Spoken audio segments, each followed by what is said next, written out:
آذان کے بعد کی دعائیں۔ حضرت عبداللہ بن عمرو بن عاص رضی اللہ عنہ روایت کرتے ہیں کہ رسول اللہ صلی اللہ علیہ وسلم نے فرمایا، جب تم مؤذن کی آواز سنو تو تم مؤذن کو جواب دو، یعنی آذان کا جواب دینا لازم ہے، اور جب آذان ختم ہو جائے تو مجھ پر درود بھیجو، پس تحقیق جو مجھ پر ایک بار درود بھیجتا ہے اللہ اس پر 10 بار رحمت بھیجتا ہے۔ تو آذان کے فوراً بعد کیا کام کرنا چاہیے؟ درود شریف پڑھنا چاہیے۔ کتنی دفعہ؟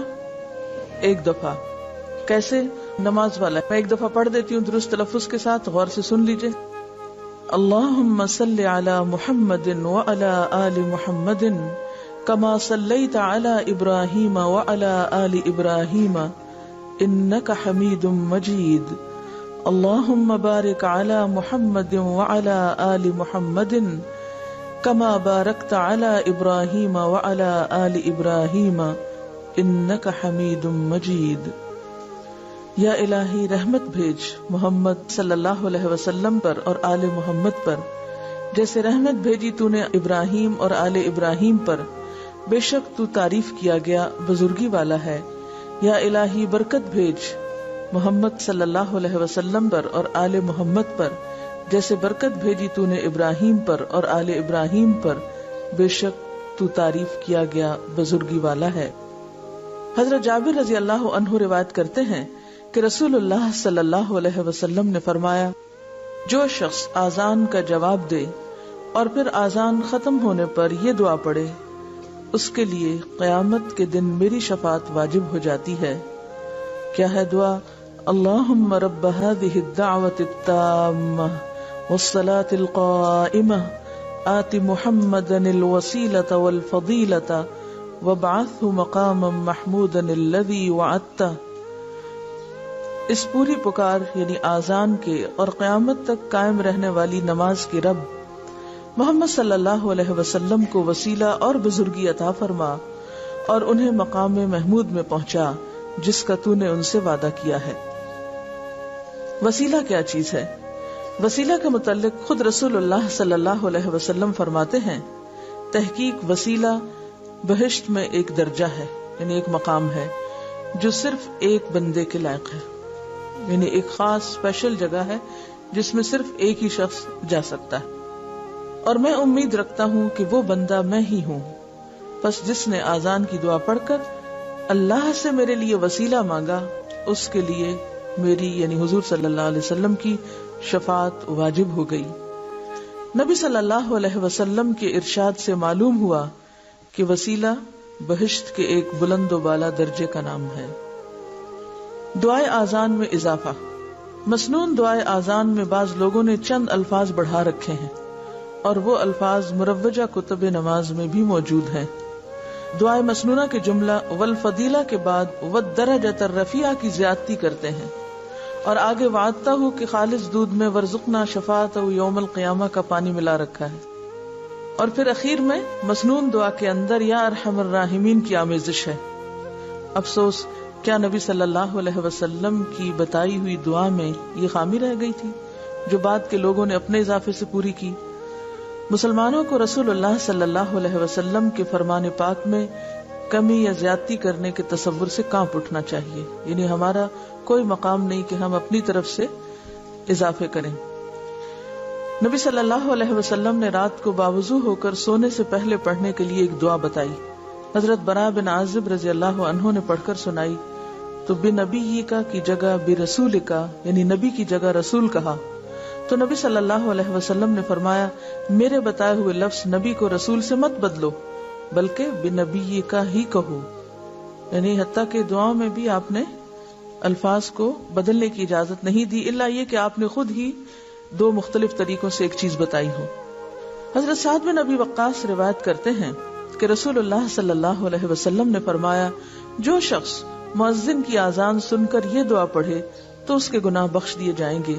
دعا یہ ہے، اشہد ان لا الہ الا اللہ وحدہ لا شریک لہ وان محمدا عبدہ ورسولہ رضیت باللہ ربا وبمحمد رسولا وبالاسلام دینا۔ میں گواہی دیتا ہوں کہ اللہ کے سوا کوئی سچا معبود نہیں، وہ ایک ہے، اس کا کوئی شریک نہیں، اور حقیقت میں محمد صلی اللہ علیہ وسلم اس کے بندے اور رسول ہیں۔ میں اللہ کے رب ہونے اور محمد صلی اللہ علیہ وسلم کے رسول ہونے اور اسلام کے دین ہونے پر راضی ہوں۔ اذان و اقامت کے کچھ اور مسائل۔ ہر نماز کے وقت اذان دینی چاہیے۔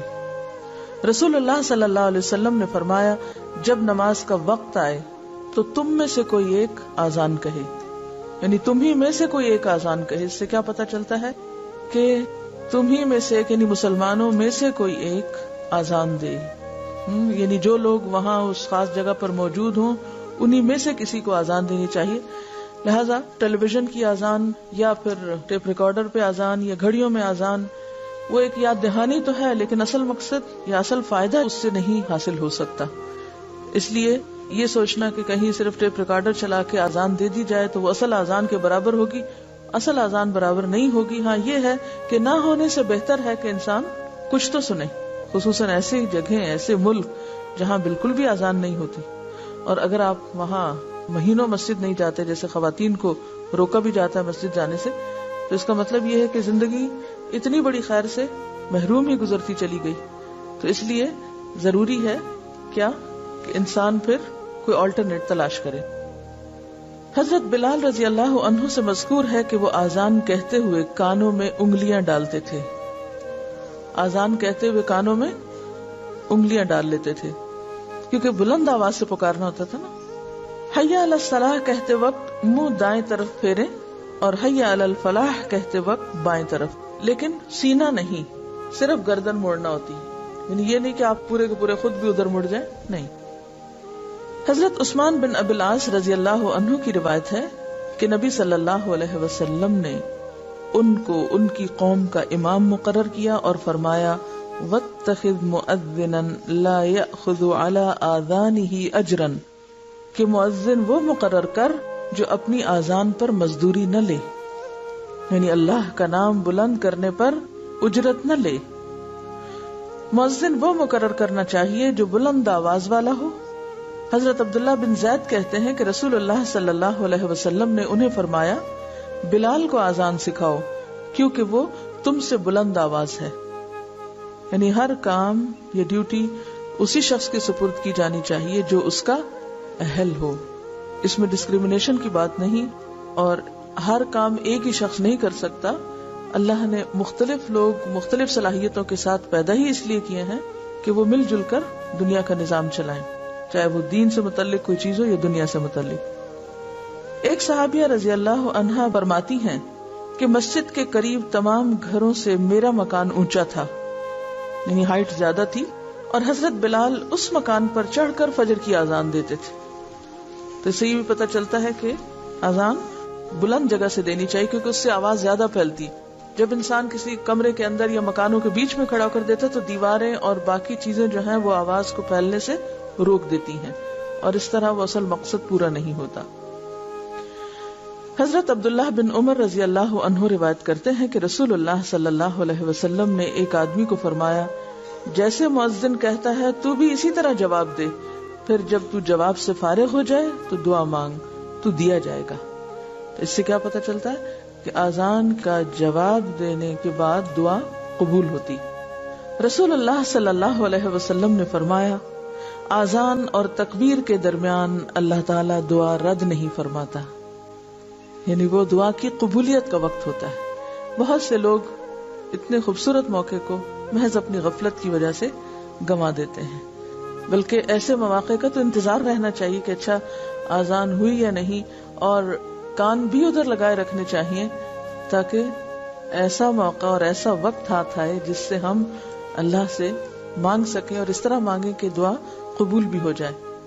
بیماریوں اور وبا کے موقع پر لوگ گھر گھر اذانیں دیتے ہیں، یہ سنت سے ثابت نہیں، کیونکہ اس سلسلے میں پیش کی جانے والی تمام روایات ضعیف ہیں۔